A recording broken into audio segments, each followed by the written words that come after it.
वफाकी हुकूमत ने 15 रोज बाद लापता शायर और सहाफ़ी अहमद फरहाद की गिरफ्तारी इस्लामाबाद हाई कोर्ट में ज़ाहिर कर दी है। अटॉर्नी जनरल ने थाना धीरकोट आज़ाद कश्मीर की रिपोर्ट अदालत में पेश कर दी है। अहमद फरहाद को शनाख्ती कार्ड न होने और कार सरकार में मुदाखलत पर गिरफ्तार किया गया। अदालत ने वज़ीर कानून को मुखालफत करके कहा कि आपके आने से मसला हल हो गया, किसी की एजेंसी से कोई लड़ाई नहीं। जस्टिस मोहसिन अख्तर कयानी ने रिमार्क्स दिए कि कानून के दायरे में रहने की बात की है।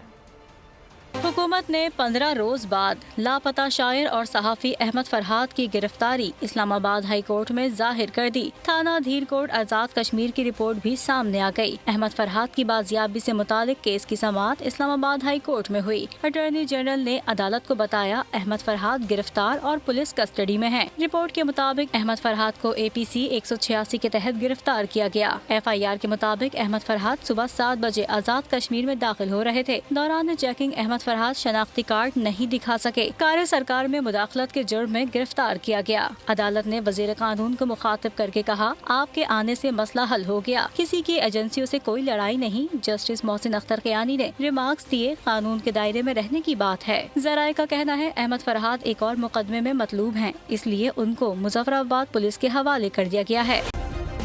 सब्सक्राइब करें और बेल दबाएं ताकि कोई खबर रह न जाए।